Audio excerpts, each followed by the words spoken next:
प्यारे दोस्तों, इंडिया में बहुत सारे डिजास्टर्स आते हैं और जो ये डिजास्टर्स आते हैं उनमें से एक डिजास्टर एवलांस भी है, जिसको हिंदी में हिमस्खलन कहा जाता है।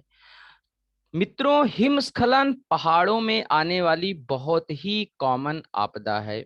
इस वीडियो में मैं डिस्कस करूंगा कि एवलांस होता क्या है और वह इंडिया के किन किन रीजन्स में आता है। तो मित्रों, एवलांस का मतलब यही है कि बहुत तेजी से पहाड़ों के ऊपर से ग्लेशियर्स का टूट करके गिरना, या यूं कहें कि ज्यादा मात्रा में बर्फ का टूट करके गिरना। तो सिंपली जब स्नो का मूवमेंट डाउन स्लोप होता है किसी भी माउंटेनियस रीजन से, तो वही एवलांस है या हिमस्खलन है। दोस्तों, ये जो एवलांस है बहुत ही कॉमन है माउंटेनियस रीजन में और बहुत सीरियस हैजार्ड्स है। वहां लोअर वैलीज की तरफ अगर पर्यटक वगैरह गए रहते हैं, या फिर कुछ भी घर वगैरह बने रहते हैं, या किसी भी तरीके के जानवर वगैरह रहते हैं, तो उनको ये बहुत ही डैमेज करता है। तो मतलब कि ये बहुत सीरियस नेचुरल हैजार्ड है जो लाइफ और प्रॉपर्टी को नुकसान पहुंचाती है हिली ट्रैक्ट्स में। अब आइए आगे देखते हैं। प्यारे दोस्तों, मैंने पहले ही बताया कि एवलांस अफेक्टेड रेडिया जो एरियाज हैं वो ज्यादातर माउंटेनियस ट्रैक्ट्स होते हैं। तो इंडिया में माउंटेन्स जम्मू कश्मीर, हिमाचल प्रदेश, उत्तराखंड, अरुणाचल प्रदेश, इन सारे रीजन्स में ज्यादा है, और उसके साथ साथ आपका सिक्किम हो गया।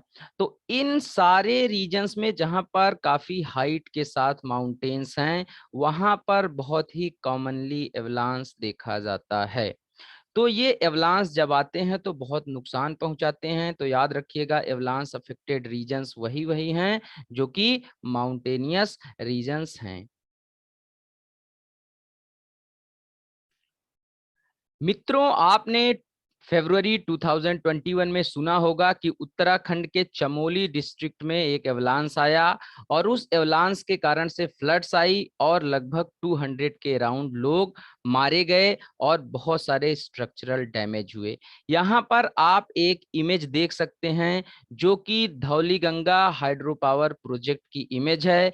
जब पहाड़ों से बर्फ टूट करके गिरी, मतलब एवलांस हुआ, हिमस्खलन हुआ, तो उसके बाद नीचे आकर के लोअर वैलीज में वो बर्फ मेल्ट हुई, और उस स्नो के मेल्ट होने के बाद फ्लड्स आई, और इन फ्लड्स ने इस हाइड्रो पावर प्रोजेक्ट को डैमेज कर दिया। तो याद रखिएगा, ये जो ग्लेशियल आउटबर्स्ट हुआ था, या आप कह सकते हैं जो एवलांस हुआ था, ये कहाँ पर हुआ था? चमोली डिस्ट्रिक्ट में हुआ था, और ये धौली गंगा रिवर पे हुआ था। तो धौली गंगा रिवर पर ही ये एक स्ट्रक्चर है, एक हाइड्रो पावर प्रोजेक्ट है जो कि डैमेज हो गया था।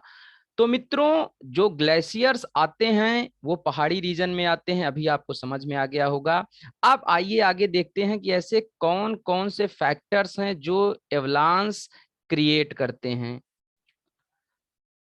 तो प्यारे दोस्तों, ये सारे रीजन्स हैं जो किसी भी हिली ट्रैक्ट में एवलांस लाने के लिए जिम्मेदार होते हैं। तो कौन कौन से रीजन हैं आप यहाँ देख सकते हैं। अर्थक्वेक, भूकंप से आ सकता है एवलांस। उसके साथ साथ लैंडस्लाइड, जो आपका भूस्खलन होता है, उससे हो सकता है। ग्लोबल वार्मिंग के कारण से ग्लेशियर्स मेल्ट होते हैं, बर्फ नीचे की तरफ टूट करके गिरती है, और इस तरह से एवलांस हो सकता है। स्टीप स्लोप के कारण कभी कभी बर्फ रुक नहीं पाती है और टूट करके बहुत बड़े बड़े मासेस गिरते हैं, तो इस तरीके से होता है एवलांस। उसके बाद स्नो कवर की वीक लेयर, कमजोर परतें भी जो है वो टूट करके गिर सकती हैं। अगर हैवी स्नोफॉल होता है, मतलब जैसे ऊपर की लेयर से, पहाड़ हैं, यहाँ की ऊपर की लेयर से किसी भी तरीके से बर्फ टूटी, या ऊपर से स्नोफॉल हो रहा है, स्नोफॉल के कारण इस पर गिरी, किसी ग्लेशियर का वेट बढ़ा और ये नीचे की तरफ खिसका, तो ये अपने आसपास के ग्लेशियर को भी खिसका सकता है। तो हैवी स्नोफॉल या ऊपर की लेयर्स के टूटने से भी नीचे की लेयर्स पे भी एवलांस आने का खतरा रहता है। इसके अलावा किसी भी तरीके का और वाइब्रेशन होगा तो उससे भी एवलांस आ सकते हैं, जैसे किसी भी तरीके का एक्सप्लोजन हो, या कोई टेस्टिंग करी जाए, साइंटिफिक टेस्टिंग, और उसके कारण से कोई वाइब्रेशन आए, तो इन सब के कारण से भी एवलांस आ सकते हैं। तो मित्रों, ये सारे रीजन थे, कभी भी एग्जाम में आपसे पूछा जाए तो आप इनको लिख सकते हैं। अब ये पॉइंट इंपॉर्टेंट है कि जितने भी ग्लेशिएटेड रीजन्स हैं इंडिया के, वो एवलांस फेस करते हैं। तो ग्लेशिएटेड रीजन्स ज्यादातर हिमालयन ट्रैक्ट्स हैं, जिनको मैं आपको पहले ही मैप में दिखा सकता हूं। तो वो सारे ऐसे रीजन्स हैं जहां ग्लेशिएशन बहुत कॉमन है। तो ये सारी इंपॉर्टेंट चीजें थी। आज का वीडियो यहीं खत्म करते हैं, मिलते हैं नेक्स्ट वीडियो में। Thank you very much guys.